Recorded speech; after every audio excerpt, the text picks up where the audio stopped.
प्यारे दोस्तों, पंडित लाला राम काशी के पंडितों का एक निहायत मशहूर घराना था। अतराफे हिंद के सैकड़ों यात्री हर वक्त उसके मेहमान खाने में भरे रहते थे। जायदाद भी अच्छी खासी थी। बरादरी के लोग भी एतमाद की नजर से देखते थे। कमोबेश सारे बनारस में लोग पंडित जी को जानते थे। शोहरत की बड़ी वजह यह थी कि 1000 तमन्नाओं के बाद उनके यहाँ एक बच्ची पैदा हुई थी। बच्ची क्या थी? जमालो ज़ेबाई की सूरत थी। माँ की ममता और बाप की शफकत कहाँ नहीं होती। लेकिन इस घर का किस्सा बड़ा अजीबो गरीब हो गया था। सुबह उठकर जब तक माँ बाप अपनी बच्ची का मुंह नहीं देख लेते थे, किसी चीज को देखना भी हराम समझते थे। बच्ची ने जैसे ही शऊर की मंजिल में कदम रखा, उसकी तालीम और तरबियत के लिए कई अतालीक मुकर्रर कर दिए गए। कामत और रुख की दिलकशी के साथ अक्ल व ज़हानत भी उसे गजब की मिली थी। हुस्न की शोहरत के साथ साथ अब उसके इल्म कमाल की चांदनी दूर दूर तक फैल गई थी। सुबह के वक्त वो जब गंगा स्नान करने के लिए निकलती थी तो राह गुजर में सैकड़ों परवाने अपनी आंखें बिछाए खड़े रहते थे। हया और पारसाई की वो एक मुजस्समा थी। घर से निकलते वक्त पलकों की चिलमन जो गिरती थी तो वो सीधा घर आकर ही ऊपर उठती थी। घाट या रास्ते पर कभी नजर उठाकर उसने किसी को नहीं देखा। साल में एक बार हनुमान मंदिर में पूजा के लिए जाती थी। मथुरा, अयोध्या और हिंदू धर्म के तमाम बड़े बड़े शहरों से पैगाम निकाह आ चुका था, लेकिन माँ नहीं चाहती थी कि उसकी लाडली बेटी एक लम्हे के लिए भी उससे दूर हो, और कोई ऐसा दूल्हा तलाश कर रही थी जो सारी खूबियों से आरास्ता होने के साथ साथ घर जमाई बनने के लिए भी तैयार हो। इसलिए जितने भी रिश्ते आते थे उन्हें मुस्तरद कर दिया जाता था। माँ बाप प्यारे से अपनी बेटी को शकुंतला कहते थे।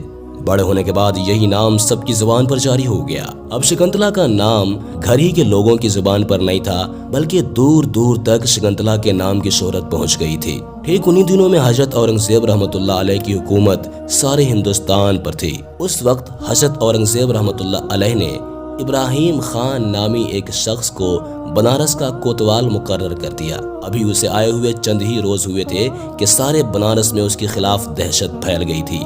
कहते हैं कि वो एक निहायत जालिम, कमीना और बदतरीन शख्स था और इतने दबदबे से रहता था कि कोई भी उसके खिलाफ पर नहीं मार सकता था। उसकी हौलनाक निगाहों की जद से किसी नौशगुफ्ता कली का बच निकलना बहुत मुश्किल था। उसके जासूस गली गली चिलमनों के पीछे महकती हुई जुल्फों का सुराग लगाते फिरते थे। एक दिन जासूसों ने शकुंतला का पता लगा लिया और ये खबर उस अय्याश कोतवाल इब्राहिम खान को पहुंचा दिया। हुजूर, आप तो नाहक परेशान हैं। अपने वक्त का सबसे बड़ा चमकता हुआ हीरा इसी बनारस में मौजूद है। लोग कहते हैं कि पंडित लाला राम की बेटी शकुंतला उस कमल का फूल है जो सारे झील में एक ही खिलता है। सुबह से शाम तक न जाने कितने घायल उसके गली का चक्कर काटते हैं और इसकी दीवार से अपनी आंखें सेक कर चले आते हैं। वो चलती है तो कदमों की आहट से क़यामत जाग उठती है। उसकी खुमार आलूदगी आंखों में जैसे मैखाना तैरता रहता है। कभी वो अपनी जुल्फें बखेर देती है तो हर तरफ काली घटाओं का मौसम उमड़ने लगता है। उसका एक तबस्सुम न जाने कितने नासूरों का इलाज है। उसके बदन की रंगत इतनी निखरी हुई है जैसे किसी ने चांदी का खाजा ही मल दिया हो। यह सुनकर कोतवाल के मुंह में पानी आ गया। हिर्सो हवस का शैतान उसकी आंखों में नाचने लगा। उसकी नजर की दरिंदगी अब नंगी हो चुकी थी। एक बदमस्त शराबी की तरह बहकते हुए अंदाज में कहा, तुम उसके घर का सही पता मालूम करके आओ और ये भी खबर लेकर आओ कि वो अपने घर से बाहर कब निकलती है। दूसरे दिन जासूसों ने सारी तफसीलात मालूम करके कोतवाल को ये इत्तला दे दी कि काशी के फलां मोहल्ले में बिल्कुल गंगा के बगल में उसका घर है। बिल्कुल सुबह सवेरे वो गंगा स्नान करने के लिए अपने घर से बाहर निकलती है।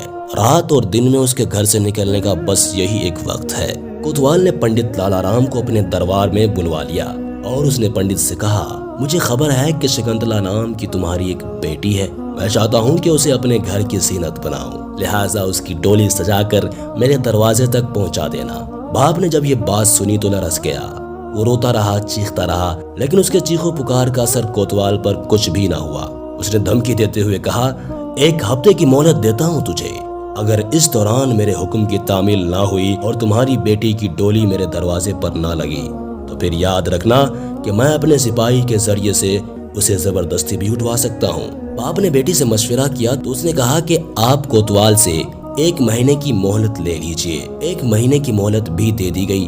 अब शकुंतला ने मर्दाना लिबास पहना, सर पर इमामा बांधा, घोड़े पर सवार हुई और दिल्ली की तरफ रवाना हो गई। सुल्तान नमाज जुमा से फारिग हुआ था कि उसके सामने शहजादों का लिबास पहने हुए एक नौजवान खड़ा था। रोशन ज़मीर बादशाह को हकीकत तक पहुंचने में एक लम्हे की देर न लगी। नकीब को हुक्म दिया फौरन मेरे खास कमरे में लाया जाए और मेरे सामने पेश किया जाए। औरंगजेब रहमतुल्लाह अलैह जो ही दीवाने खास में अपने तख्त पर बैठे, आपने ये हुक्म दिया कि फौरन दरबार को खाली कर दिया जाए। सारा दरबार खाली हो गया तो सुल्तान ने नौजवान की तरफ चादर बढ़ाते हुए कहा, लो बेटी, ये चादर लो और इसे ओढ़ लो। एक अजनबी औरत को मर्दों के सामने बेनकाब नहीं रहना चाहिए। अपनी औरत होने का राज मत छुपाओ। मैं तुम्हारी फरियाद सुनने के लिए ही तो बैठा हूँ। शकुंतला फूट फूट कर रोने लगी और उसने सारी कहानी बयान कर दी। कहानी सुनते वक्त बादशाह की हालत देखने के काबिल थी। एक रंग आता था, एक रंग जाता था। कभी पलकें भीग जाती थी, कभी गुस्से के मारे चेहरा लाल हो जाता था। जब वो अपना बयान खत्म कर चुकी तो सुल्तान ने अपना हुक्म सुनाया और कहा, 1 महीने की मोहलत में अब सिर्फ कुछ ही दिन रह गए हैं। तुम फौरन अपने घर लौट जाओ और अपने माँ बाप से कह देना कि वो फौरन तुम्हारे डोले का इंतजाम करे। ये हुक्म सुनकर शकुंतला के सारे अरमानों का खून हो गया। उसके पाँव के नीचे से जमीन निकल गई। वो चादर के एक कोने में अपनी आंखों को आंसू जज्ब करते हुए उल्टे पांव वापस हो गई। रास्ते भर नाकामी की चोट उसे सताती रही।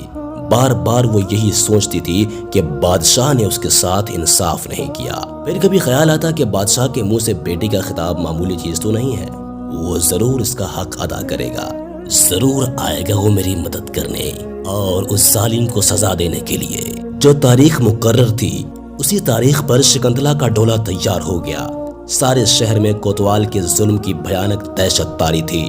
बूढ़ा कोतवाल खुशी से फूला नहीं समा रहा था। शहर की सबसे खूबसूरत लड़की और मलके हुस्न आज उसके घर की जीनत बनने जा रही थी और वो अपने हवस की प्यास बुझाने जा रहा था। एक सिपाही ने खबर दी कि शकुंतला का डोला बहुत करीब आ गया है, बस चंद ही कदम के फासले पर है।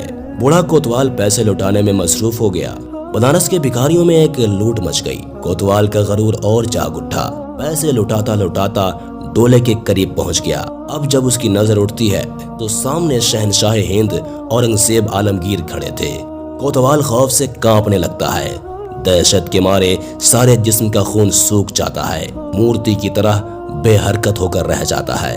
गुस्से से कांपते हुए शहनशाह ने कहा, क्यों बे, इसी करतूत के लिए तुझे बनारस भेजा था मैंने। दिन दहाड़े मेरी रियाया का खून करते हुए तुझे जरा भी शर्म नहीं आई। एक हौलनाक कहर और जुल्म का तमाशा रचाते हुए तुझे इसका भी ख्याल नहीं आया कि हक के मुकाबले में औरंगजेब की तलवार अपने और पराये का कोई इम्तियाज नहीं रखती। क्या तुझे ये भी मालूम नहीं था कि ये सारा हिंदुस्तान इस्लाम की पनाह में है? यहाँ के लोगों की इज्जत और आबरू और जानो माल की हिफाजत एक मुसलमान का सबसे मुकद्दस फरीज़ा होता है। गुस्से के मारे बादशाह औरंगजेब आलमगीर का चेहरा लाल होकर रह गया था। आंखों से अंगारे फूट रहे थे और एक कोतवाल था जिसका खून सूखा जा रहा था। तभी दिल्ली से चला हुआ फौजी दस्ता भी आ पड़ा। कोतवाल की तरफ इशारा करते हुए बादशाह ने हुक्म दिया, इस पापी को कैफरे किरदार तक पहुंचाओ ताकि दूसरों के लिए इसका अंजाम इबरत बन जाए। चुनांचे ऐसा ही हुआ। उसके दोनों पांव अलग अलग करके 2 खूंखार हाथियों की टांगों से बांध दिए गए और पूरी कुव्वत के साथ हाथियों को मुख्तलिफ समत में दौड़ाया गया, यहाँ तक कि जमीन पर उस कमीने के रेजे रेजे बिखर गए। सारा बनारस औरंगजेब के रहमो इंसाफ से गूंज रहा था। शकुंतला का डोला अब अपने घर पहुंचा। तभी बादशाह भी उसके घर पहुंच गए और पहुंचते ही फौरन हुक्म दिया कि मैं प्यास की शिद्दत से बेताब हूँ, मुझे सबसे पहले पानी पिलाया जाए। मैं उस दिन से प्यासा हूँ जिस दिन से शकुंतला ने मेरे सामने अपनी फरियाद पेश की। उसी दिन मैंने अपने खुदा से पक्का वादा कर लिया, जब तक कि मैं एक मजलूम बरहमन को उनका इंसाफ नहीं दिलाऊंगा, अपने हल्क के नीचे पानी का एक कतरा भी नहीं उतारूंगा। शकुंतला ने दोशाले से अपना मुंह छुपाते हुए कहा, भारत के स्वामी, मुझे पूरा विश्वास था कि आपने जिसे अपनी बेटी बनाया है उसकी लाज बचाने के लिए आप जरूर आएंगे। अपनी महबूब रियाया के साथ ये अन्याय तुमसे हरगिज न देखा जाएगा, इसलिए मैंने अपनी जमीन में एक चबूतरा पहले ही से बनवा दिया था ताकि हमारे शहनशाह जब यहाँ पर आए तो नमाज पढ़ने के लिए कोई जगह उनको तलाश न करनी पड़े। हजरत औरंगजेब रहमतुल्लाह अलैह पहले वजू करके शुक्राने की 2 रकात नमाज अदा करते हैं, उसके बाद कुछ खाना खाते हैं, पानी के चंद घूंट पीकर जो ही वापस होना चाहते हैं पंडित लाला राम हाथ जोड़कर खड़े हो जाते हैं। जहां पनाह, जिस भूमि को आपने अपने सजदों से पवित्र बना दिया है, अब हम उसे किसी दूसरे काम में इस्तेमाल नहीं कर सकते, इसलिए हम अपने दिल की अथाह गहराइयों से इस जमीन को मस्जिद के लिए वक्फ करते हैं। शहंशाह ने उसके उस ऐलान का शुक्रिया अदा करते हुए एक तांबे के पत्र पर यह तहरीर लिख करके दे दी कि इस मस्जिद के मुतवल्ली हमेशा उसी खानदान के लोग रहेंगे। और आज भी गंगा के किनारे ये मस्जिद खड़ी है। इसका नाम धरेरा की मस्जिद है। पहले दोस्तों, हर मजहब की कोई ना कोई खासियत होती है। इस्लाम की खासियत अदल और इंसाफ है, जो कि औरंगजेब रहमतुल्लाह अलैह के अंदर कूट कूट कर भरी थी। आज अगरचे उनका नाम लोग बदनाम करने की कोशिश करते हैं, लेकिन हकीकत पर कोई पर्दा नहीं डाल सकता। बेशक औरंगजेब रहमतुल्लाह अलैह एक आदिल और इंसाफवर बादशाह थे। अल्लाह ताला हमारे बादशाहों को ऐसा ही इंसाफ और अदल करने की तौफीक अता फरमाए। हम ये उम्मीद करते हैं कि आज की ये वीडियो आपको जरूर पसंद आई होगी। वीडियो को लाइक करने के साथ साथ दोस्तों के साथ शेयर भी कीजिएगा। अपना और अपने प्यारों का बहुत सारा ख्याल रखिएगा। अल्लाह हाफिज।